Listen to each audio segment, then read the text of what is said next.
So I'm going to start the ball rolling. This is a rather difficult task for me, but I'm going to just try and outline some of the issues. And I'm starting from the perspective of the Hindi-Urdu Flagship, not because this is in any way definitive, but because I think that our own experiences here in Huff are probably representative of the joys and sorrows that most people encounter in teaching Hindi and Urdu, and perhaps studying it also. And so I've got here, this is simply a screenshot from our excellent website, which Jonathan is behind. He's the designer and the person who runs our website. And it's rather a nice sort of fortuitous screenshot to show you, because it has these two words, devotion and doubt, right there on the screen. And I feel that that kind of summarizes and somehow encapsulates what we're feeling about our own program. We come to it with a lot of devotion for the languages that we teach. We occasionally have some doubts about the correct ways of doing things, and we are here to learn from the joint experience of everybody in the room and to establish some good conversations about that. So I am honor bound to point out the fact that the Hindi-Urdu Flagship is actually part of a very large enterprise called the Language Flagship. I'm probably telling most of you things that you know already. And this is their homepage on their website. So it's a federally funded movement. The attempt is to raise the level of language proficiency in the US generally, through a range of flagships, specially funded in a number of different universities. And here on the left-hand side, you can see the list: Arabic, Chinese, Hindi, Urdu, Korean, Portuguese, Persian, Russian, Swahili, and Turkish. So several of these flagships, several of these languages rather, have more than one flagship. Arabic has one in UT here, and several in other universities. Chinese also has several centers. But for Hindi and Urdu, indeed for, as you might say, South Asian languages, Huff is the only one, so it gives us a rather awesome responsibility. And the purpose of this flagship is to augment existing programs in language teaching. So a lot of what we're doing here in Huff is very similar to what is going on in other universities.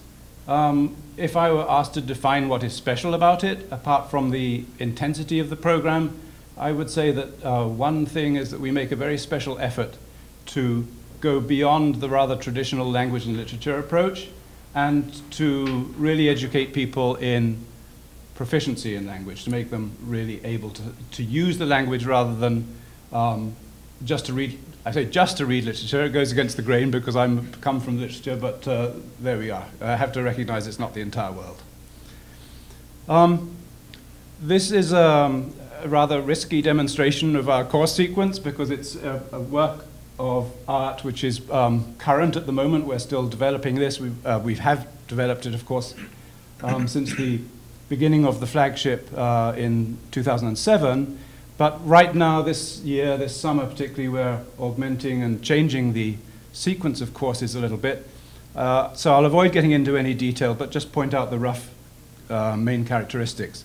But it's a 4-year program, essentially, and takes in students who already have a certain approximately intermediate level knowledge of the language, that they can hack it in a conversation in Hindi or Urdu, whatever they call it, without necessarily being literate in either language.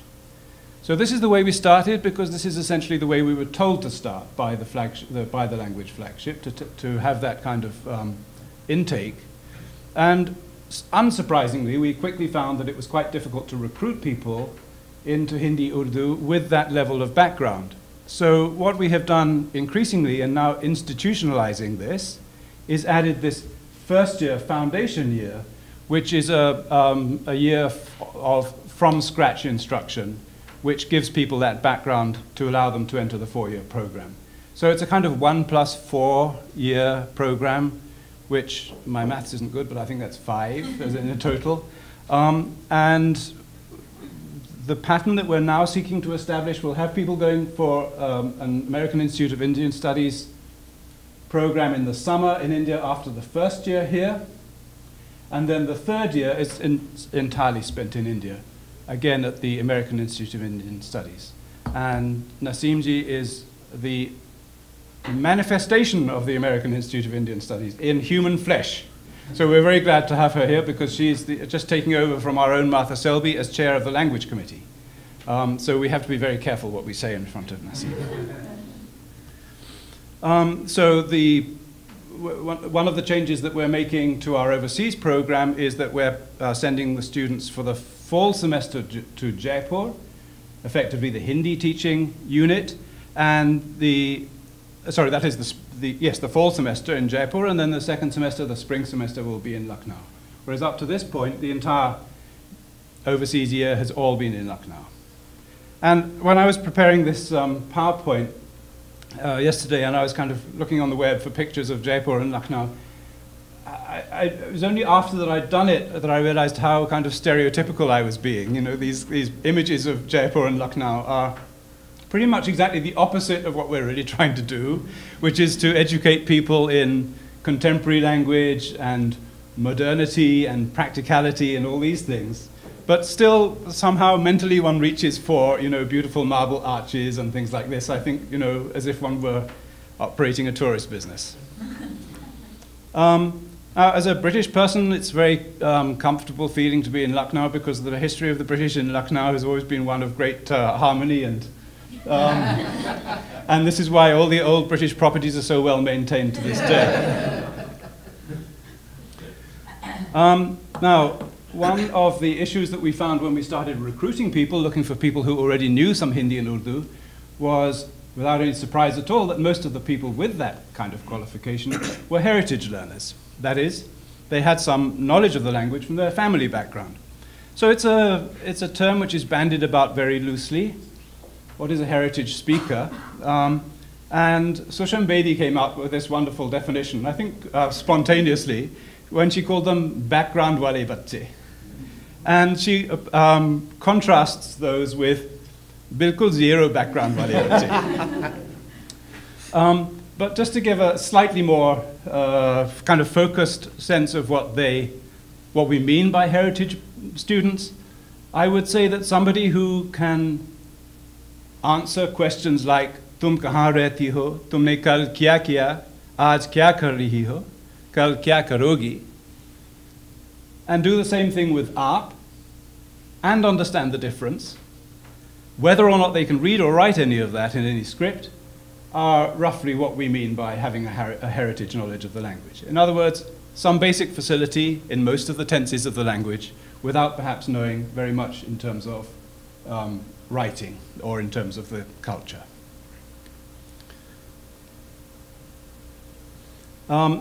Now, the flagship does various other things apart from the actual undergraduate program that it teaches itself. And if you look, this is again another shot of our homepage, and on the top right-hand side you'll find the resources button, which is one of the many miracles that Jonathan has given us. And if you press that button, you'll find lists of learning and teaching materials, which is a growing list. And I think that many people probably in this room have had access to these facilities and have been using them in their teaching. One of the things that we're particularly keen to do is, because Hindi and Urdu have been taught for decades, if not centuries, on the basis of published books, and we're really endeavoring to deliver information, as it were, through the ears rather than simply through the eyes, that people get a chance to hear and practice speaking Hindi and Urdu rather than just reading everything, because otherwise we end up speaking like books, and that is not a good thing, not a good place to be. So we're proud of this. It's a gradually growing collection of materials, and several people in the room have been involved in helping us with that. More substantially, recently we have launched a separate website called Language for Health, which is a very much more ambitious scheme altogether, which is to develop language learning and teaching materials specifically in the fields of Hindi and Urdu, health and medicine. So this consists of a number of videos, very beautifully shot, especially for this website in India, and associated materials such as vocabularies and questions and answers and comprehension practice things of that kind in both Hindi and Urdu, clickable through. Please investigate this, have a look at the website. It's Hindi-Urdu-Health.org, and you can get the link also from our main website. Now on this screen, which is the home screen, there's something missing. And I'm now going to provide it. Here it is. This is Jishnuji, because this website is pretty much entirely Jishnuji's work. It was a collaboration with NYU and Columbia, but very much headed up by Jishnu here in UT. And we launched this just a couple of months ago, and it really is a great credit to the flagship that Jishnuji has done this wonderful thing for us. But I was not the only one. There are people in this room who have collaborated with me. Absolutely. Still, you're the only one with your picture on screen right now. So. That's correct. Another thing we've been involved in, several of us here, is working with the South Asia National Resource Center at the University of Washington this is a modest enterprise, but I've got a particular reason for mentioning it, to come up with a kind of user's guide, a kind of handbook advising people on how to establish a program in Hindi and or Urdu at college level. And this is something that is not quite ready yet, but we're working on it. And the reason I mention it now is that I'm actually going to be plagiarizing some of the information from that in what I'm going to say now. So this is going to be, again, based on, housed on our website and available through other websites also, and it will be effectively just a fairly short web feature, if you like, going over some points about how to set up a program, how to approach it, and some teaching advice and so forth. So I'm just now going to run through a fairly short sequence of, I'm looking at the clock, of things that I have come up with which I think are worth bearing in mind when teaching. I'm embarrassed to be doing this because on the one hand, there are many people in the room better qualified to talk about such things than I am, and on the other hand, these good intentions that I'm going to pontificate about are things which I don't always manage to follow myself. So it's a kind of confession come recommendation. Use a course book. This is something that it seems a very obvious thing to say, but we have found that we've come across teachers who feel that they can do better than the published course books by putting together material from here and there, which is fine, but the one thing that happens is that the students get hopelessly lost. They don't see a map of where they're going, they don't have a sense of structure, the task before them doesn't seem to have any limits, and so even if using a lot of other resources as well, you need a course book. And you need to make sure that the curriculum is coherent, that it runs from year to year in ways which make it look, at least, as if the different teachers at the different years have met from time to time and discussed things together. These are very obvious points, but not always very easy to carry out. Sometimes I feel from my own observation of other people teaching, and even more so from my own observation of myself teaching, that too much time is spent in giving instruction about the language. There's so much interesting stuff to tell people, and I think a lot of it is very relevant, and I find that students are actually really intrigued to know about things like relationships between languages and where the cognates are between Hindi-Urdu and European languages and so forth. But all that has to be held in check to a certain extent because we're really trying to teach a proficiency. We're not teaching an intellectual, a massive intellectual knowledge. We're teaching a proficiency, or should be. And so it's really important that there is plenty of example and practice opportunity for using those examples. So naturally, the teacher in the classroom needs to be performing a lot of Hindi and Urdu during that time in order for the students to follow that. And then they need to be immediately practicing it themselves.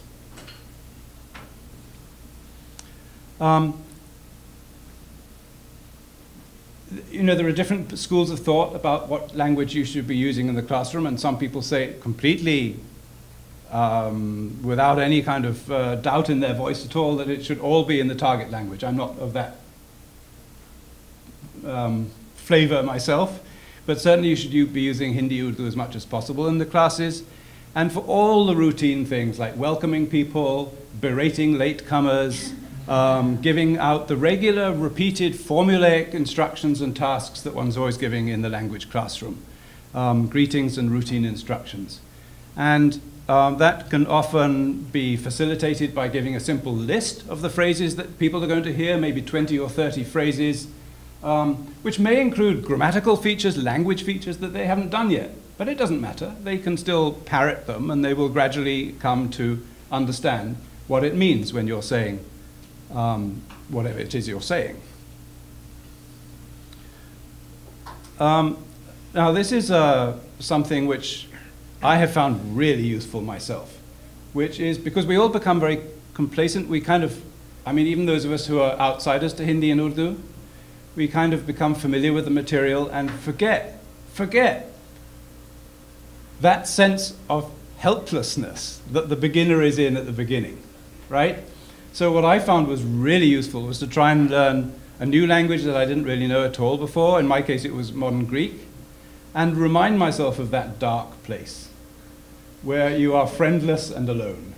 And it's a really good experience. And I found that by encountering a language that I really found quite difficult, I couldn't remember anything from one day to the next, it made me much more aware and sensitive to the problems that students were having. So I think it's great. And fortunately, in a place like UT, you know, we're lucky we can go and sit in on languages which are far from our own experience. I am not a mother tongue speaker of Hindi, but I imagine that this applies to mother tongue speakers every bit as much as it applies to non-native teachers. Pronunciation. Now, this is something I've learnt the hard way, because I think what tends to happen in the way that I do it, here again I am confessing rather than recommending particularly, is that, okay, you've got a Hindi Devanagari script, which is a phonetics-based script. So when you teach it, you teach the phonetics of the language as best you can. You explain the contrasts. You talk about dentals and retroflexes and aspirates and non-aspirates and all those funky things. And you get a whole room full of people sort of variously spitting and choking as they're trying to say these things in front of you. And they're learning them alongside the characters, which is exactly appropriate. But then what happens is that we tend to forget about it. We tend to think, okay, this is the way that James or Jane or whoever it may be, this is what they sound like when they're speaking Hindi, as if it's kind of you're stuck with that. And I think it's really important to remember that we need to keep refining the pronunciation and to refine the flow with which people speak. It's not just a question of individual sounds, it's the music of the language, the cadence of a sentence that we have to coach and teach. And now here is my British bit. For American learners of Hindi, there is this particular problem that comes with R coloring, because the American, I mean, I know I'm aware of the fact that there's more than one accent in the US, but generally speaking, the tendency is for a syllable followed by an R to become colored by that R sound. So that people end up, instead of saying karna, which is my Gora attempt at saying the verb to do, they will say something which sounds more like karna, karna. You know, that R sound, that R colors the vowel, kabir, kabir, right? Rather than leaving the R until you've completely finished with the preceding vowel and then putting it in, right? Which is a good idea.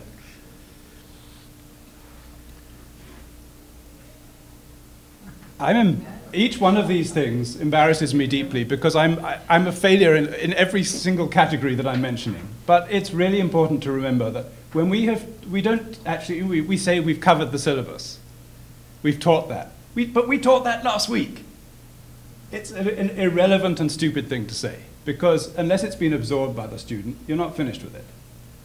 And the idea that there's a kind of neat progression in terms of time through the syllabus, that week by week you cover things, and that your job is done, is a very dangerous assumption.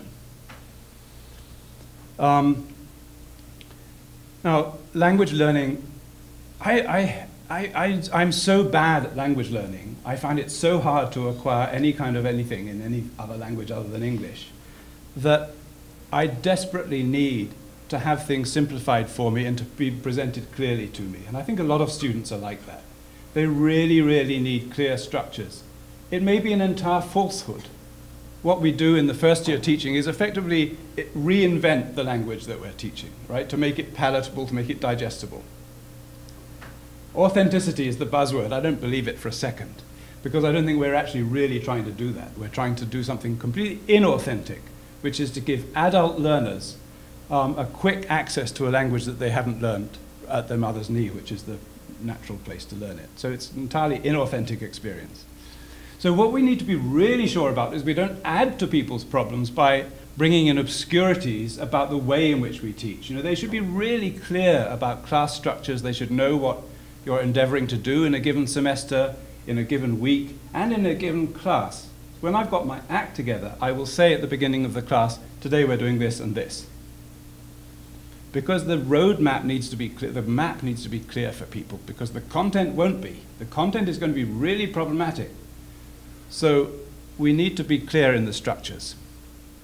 And one thing that helps here is building diagnostic tests into the way we teach, so that you have, you teach something new, some new structure, some new tense, something like that, and you pretty much immediately test it, begin to test it. And then you can say, okay, they've got it, they've got it.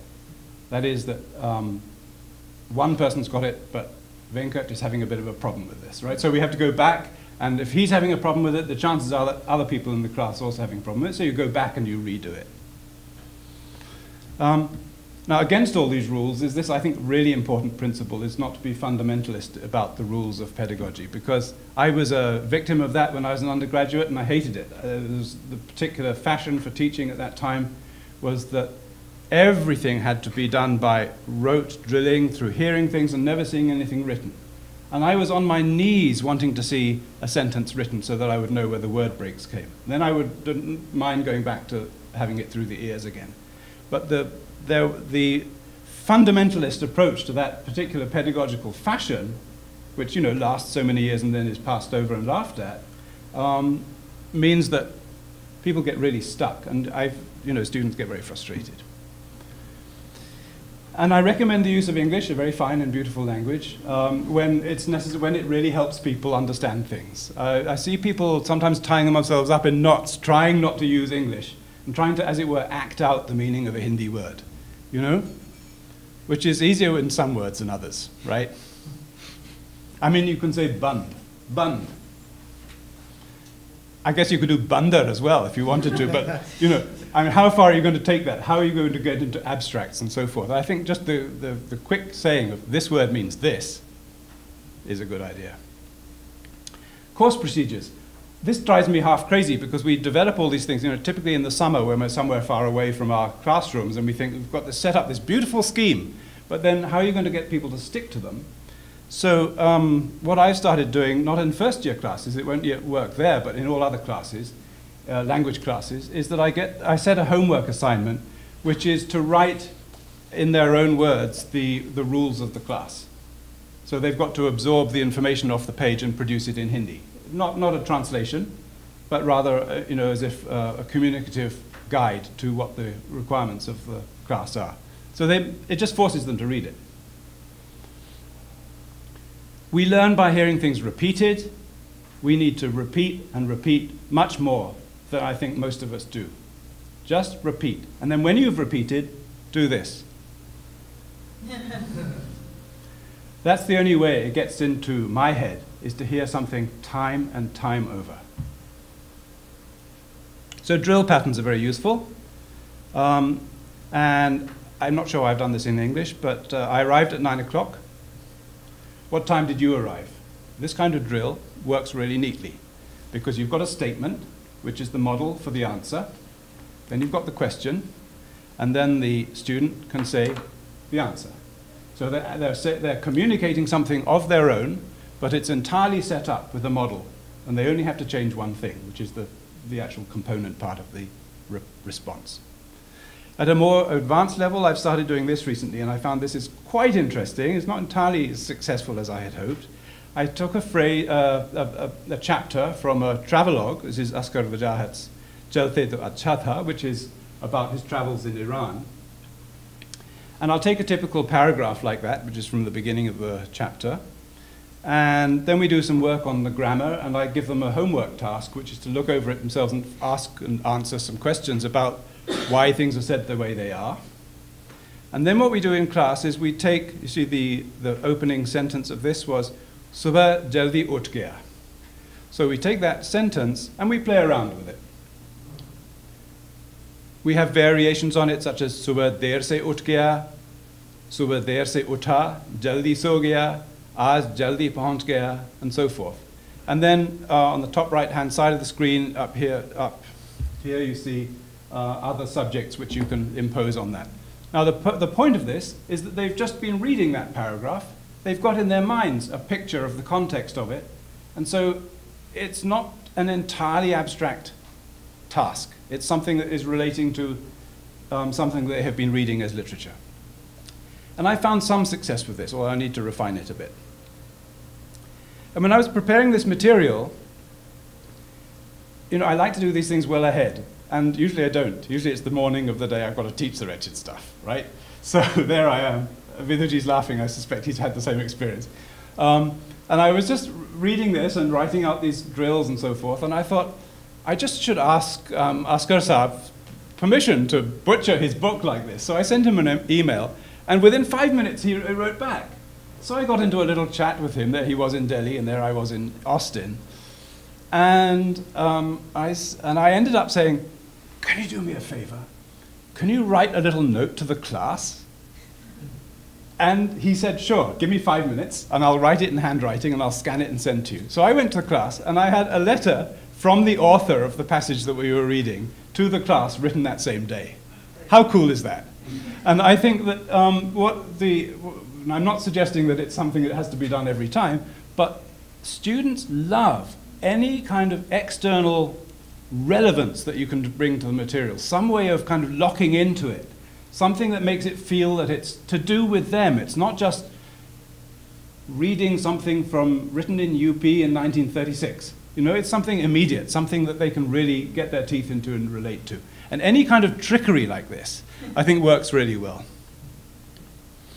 I'm very much in favor of using recordings, and Shilpa has worked with me in doing some recordings. We'll be doing more of that in future. And almost anything works so well in a language classroom, because what happens in the regular course of events is that you listen to the same teacher's voice for 16 weeks. And, you know, it's a real revelation to get to hear other voices, other accents, male and female voices, different kinds of contexts. So I think using recordings, I don't think we use our own resources nearly enough for this. It's so easy now to make recordings. You don't need a recording studio. You just need some little gizmo that Jonathan can tell you about to record, and you could put it on your computer and you could email it to everybody. It's just so easy. It's a gift, and we're ignoring it largely. So one of the things that I've started doing is using voicemail messages. And I generate fake ones. I say, you know, to hell with authenticity. And you just ask someone to give a voicemail message, and then you can ask comprehension questions about it, all sorts of stuff. Hello, hello, hello Gopal, हाँ, देखो ये सब ठीक है, वो दोनों आ गए हैं, बस जरा थके हुए हैं, हाँ, और देखो हम घंटे 1.5 घंटे तक घर पहुंच जाएंगे, वहाँ सब ठीक है ना, खाना तैयार रखना, मोती को नहला दिया था, ठीक है, और फिर उनका बिस्तर भी ठीक कर देना ऊपर वाले बेडरूम में, क्योंकि नीचे वो बहुत डिस्टर्ब रहेंगे, इसलिए ऊपर ही ठीक है भैया। अच्छा, अब मैं रखती हूँ, पहुंच रहे हैं जल्दी। So it takes about less than a minute, but think of how many questions and how much discussion you could have on the basis of that. And it's so good for people to be hearing that rather than seeing it written out. So thank you to my mother-in-law for that one. But we should, you know, what I'd really love to do through HUF is develop a whole bank of such recordings. And everybody is welcome to just come along and just record 2 or 3 little things, you know? And you can just, well, no, I'll come to another point in a minute. Make the student into a teacher. I find that I didn't really start understanding Hindi grammar, and so I started teaching it with the book under the desk. And I find that a really useful thing to do is to give students tasks about explain to the class next week how the ergative works, or how the ne construction works, or whatever it may be. And boy, do they put in some work over the weekend. And they come up, they come the next week and they explain this point of grammar, and they may do it not very well, they may do it brilliantly, they may do it much better than I could, but whatever the result, they learn it. And I find that works really well. As do any kind of role plays and drama, and I'm always making a fool of myself in class by talking to people and taking things from them like money and things like that, and then discussing that theft immediately afterwards. These are obvious, are they not? One thing about the voicemail thing is that we kind of expect we teach our students to expect that they've got to get everything right. You know, this is the way we teach. We grade things for correctness. And that means comprehensive and total understanding of something, total ability to do something, which is completely unreal if you think about the way that language works in the world. And so something like that, my mother-in-law's message, I mean, a fake message, although Gopal is real enough, is that you can give it to students who are really right at the beginning, and you say, just see if you can tell from this recording some very simple fact. Like, even if they can hear that, they can figure out which is the name of the person being addressed. And get used to the practice of looking for specific pieces of information in a slab of language without understanding the whole thing and not being terrified by it. Because we're always negotiating our world. I mean, heaven's sake, even in English, right? We don't necessarily understand everything we hear, especially, you know, you come to Texas. I thought I knew English till I came to Texas. But, sorry, Sarah. But this sort of constant negotiation that goes on with catching what you can and being content that you have got something, that's a positive achievement. The maza principle. Maza aana chahiye. That one should enjoy it should be a pleasant experience to be in a language class. There should be enjoyment involved in it. Not just entertainment. It's not good enough just to sit back and watch film clips or show film clips, because you can't be sure that anyone learns anything much from that. But the way of delivery should be that it works, and that the rhythm of the class, that the class is broken up in ways where people are not doing one thing forever. Now, if only I followed my advice on all these points, I'm sure I'd have the potential to be a half-decent teacher. So this is just to kick out some ideas for us to discuss, and thank you very much.